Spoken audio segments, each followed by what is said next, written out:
साधु संत बच्चों के ऊपर गोलियां चलाई गई थी। राजनीतिक होती तो हम वृंदावन से दिल्ली तक आते। आध्यात्मिक है इसलिए दिल्ली से वृंदावन जा रहे हैं। का मिलन बांके बिहारी से हो रहा है।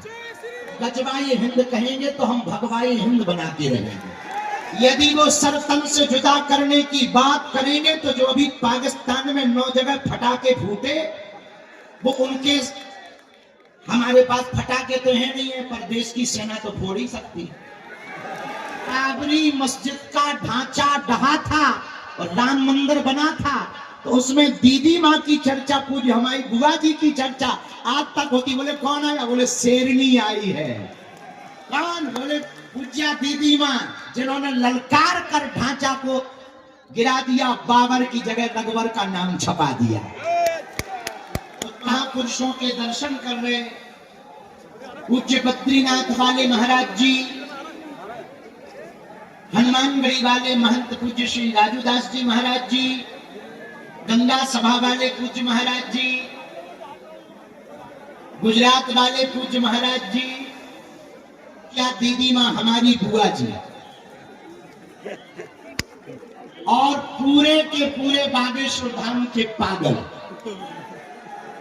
आज 7 तारीख है, 7 नवंबर वो तारीख है 1966 में।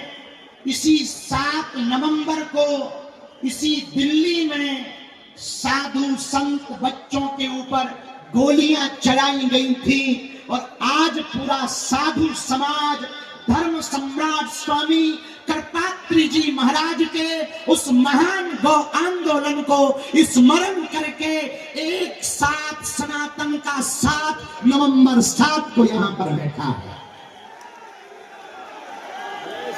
आज का ही वो दिन था जब धर्म विरोधी ताकतों ने, सत्ता पर बैठे हुए सत्ताधीशों ने निहत्थे संतों पर और हमारी सबकी प्राण, हम सबके प्राण गौ माता के ऊपर गोलियां चलाई थी।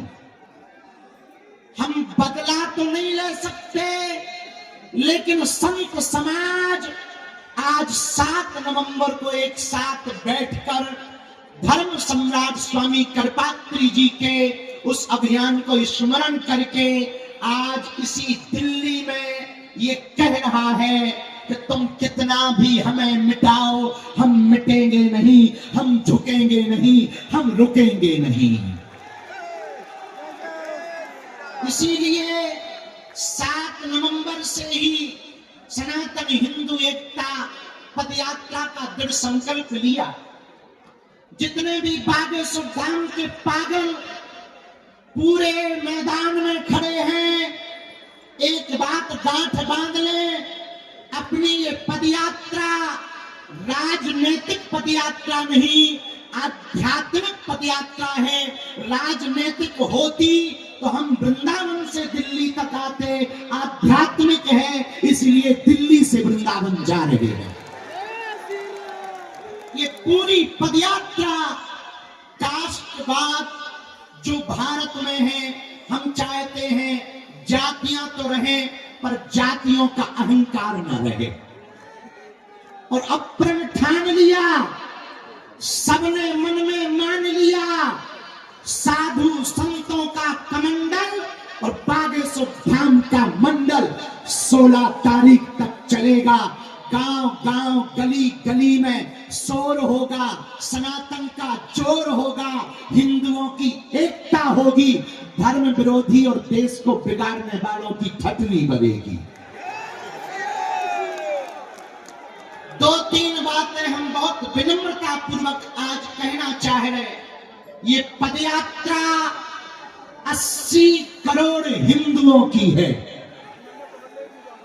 भारत में रहने वाले 150 करोड़ भारतीयों के हित के लिए 150 किलोमीटर की पदयात्रा है।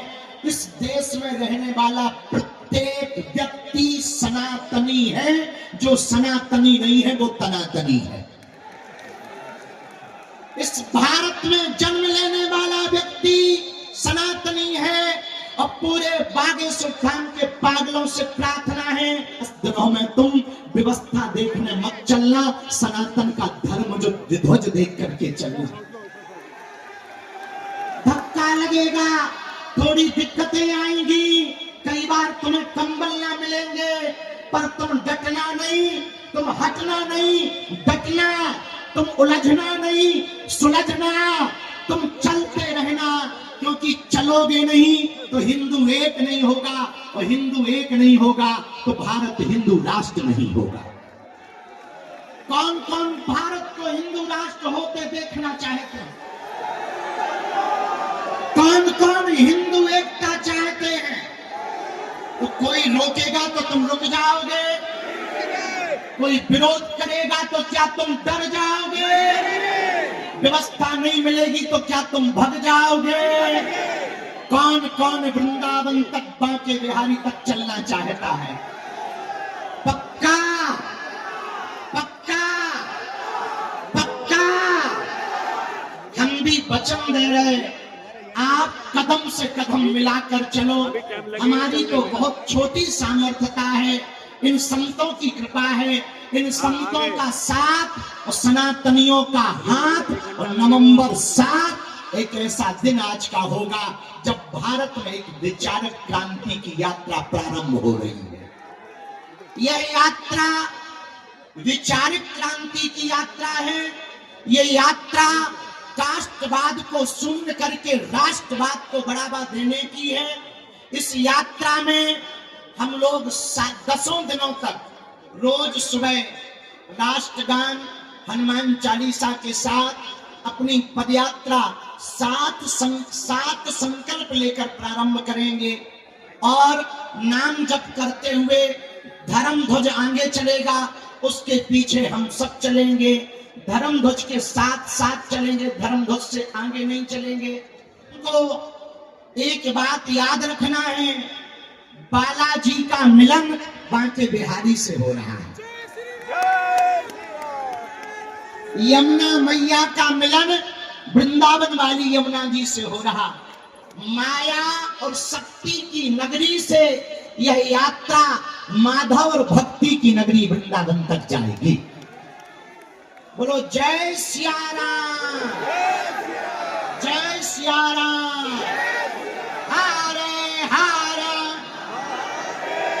भारत हिंदू राष्ट्र की, सत्य सनातन धर्म की, गौ माता की, छुआछूत की करो विदाई, हम सब हिंदू, छुआछूत की करो विदाई, हम सब हिंदू, भेदभाव की करो विदाई, हम सब हिंदू, हम सब हिंदू, हम सब हिंदू।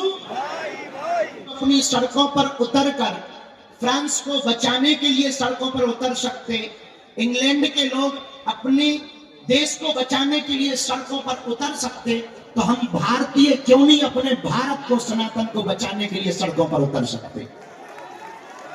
किसी ने हमसे कहा बाबा यात्रा से दंगा होगा, हम कहा दंगा वाले ठकवी के बड़े दूसरे हैं, इसमें गंगा बहेगी। ये दंगा के लिए नहीं, गंगा के लिए पदयात्रा है, ये तनातनी के लिए नहीं, सनातनियों के लिए पदयात्रा है। हम किसी के विरोध में नहीं हैं, हमें मुसलमानों से भी दिक्कत नहीं, ईसाइयों से भी दिक्कत नहीं, पर यदि वो गजवाए हिंद कहेंगे तो हम भगवाए हिंद बना के रहेंगे। यदि वो सरतन से जुदा करने की बात करेंगे तो जो अभी पाकिस्तान में 9 जगह फटाके फूटे, वो उनके, हमारे पास फटाके तो है नहीं है, पर देश की सेना तो फोड़ ही सकती है। तीसरी बात और सुनो, 1947 में एक विशेष मजहब मुसलमानों के द्वारा मांग हुई कि हम भारत में नहीं रह सकते। अच्छी बात, उनके लिए अलग टुकड़ा बना दिया, नाम हुआ पाकिस्तान। क्या हुआ? पाकिस्तान। ठीक हुआ, अच्छी बात है, बट ही गया। लेकिन अब जो शेष बचा भारत, उस भारत में जहां 80% हिंदू रहते हैं, वो तो हिंदू राष्ट्र हो जाए। जब पाकिस्तान इस्लामिक राष्ट्र हो सकता है, 65 से ज्यादा देश इस्लामिक देश हैं, 95 से ज्यादा देश ईसाइयों के देश हैं, एक देश यहूदियों का है, एक देश बौद्धों का है, तो पूरी दुनिया Burma, Indonesia, Cambodia, Fiji, Mauritius, Bharat, Nepal, इन देशों में रहने वाले हिंदुओं के लिए एक देश होना चाहिए। आज नहीं कल होगा। किसी ने कहा बाबा हिंदू राष्ट्र की डेडलाइन क्या है? हम कहा जिस दिन तुम्हारे जैसे पढ़े लिखे नक्कटा हिंदू राष्ट्र की मांग करेंगे, उसी दिन भारत हिंदू राष्ट्र हो जाएगा। चौथी बात, बहुत विनम्रता पूर्वक सुनो, हम लोग ये पदयात्रा जो कर रहे हैं, लड़ाई के लिए नहीं, हम तलवारों की लड़ाई पर भरोसा नहीं करते, विचारों की लड़ाई पर भरोसा करते हैं। तो बात पूछे नहीं कोई, हरि को भजे सो हरि को होई। जब भारत हिंदू राष्ट्र होगा तो तुम्हारे भी नाती पोता चिल्लाएंगे कि हमारे बब्बा भी पदयात्रा में गए थे। जैसे बाबरी मस्जिद का ढांचा ढहा था और राम मंदिर बना था, तो उसमें दीदी माँ की चर्चा, पूरी हमारी बुआ जी की चर्चा आज तक होती। बोले कौन आया? बोले शेरनी आई है। कौन? बोले पूज्या दीदी माँ, जिन्होंने ललकार कर ढांचा को गिरा दिया, बाबर की जगह अकबर का नाम छपा दिया।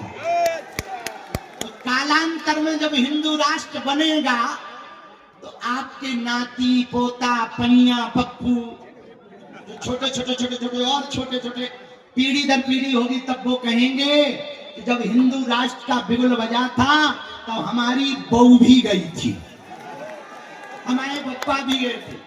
इसीलिए इस पदयात्रा को पूर्ण धार्मिक रूप से रखना, विनम्रता पूर्वक चलना, लाइन में चलना, प्रशासन की बात मानना, कोई अस्त्र शस्त्र लेकर ना जावे, किसी दूसरे संप्रदाय के पूजा पाठ के स्थलों पर हमें किसी भी प्रकार का उपद्रव नहीं करना है, बहुत विनम्रता पूर्वक। और हमें लगता है कि निश्चित है कोई विधर्मी पदयात्री का भेष बनाकर तुम्हारे बीच में आएगा, वो तुमको भी भड़काएगा, खुद भी उपद्रव करेगा, उसको तुम पहले ही ठटवी बार के प्रशासन को सौंप देना, ताकि किसी भी प्रकार से हिंदुओं पर, सनातनियों पर लांछन न लगे। एक व्यक्ति ने कल हमसे पूछा, पत्रकार महोदया ने, कि भारत हिंदू राष्ट्र क्यों जरूरी है? हम कहा पहले हिंदुत्व को समझो। हिंदुत्व की विचारधारा किसी एक धर्म की नहीं, जीवन जीने की शैली है। इसी विचारधारा में हो सकता है वसुधैव कुटुंबकम अहिंसा परमो धर्मः। एक सनातन मात्र ऐसा है जो पूरी दुनिया को परिवार समझता है। जब आपने गाय माता के लिए सड़कों पर गोलियां खाई, डंडे खाए, लेकिन अब हम सब ये प्रण ठान लें कि अब रुकेंगे नहीं जब तक भारत हिंदू राष्ट्र न हो जाएगा। भारत हिंदू राष्ट्र होगा तो गाय माता राष्ट्र माता होगी, भारत हिंदू राष्ट्र होगा तो सनातन संस्कृति का प्रचार होगा।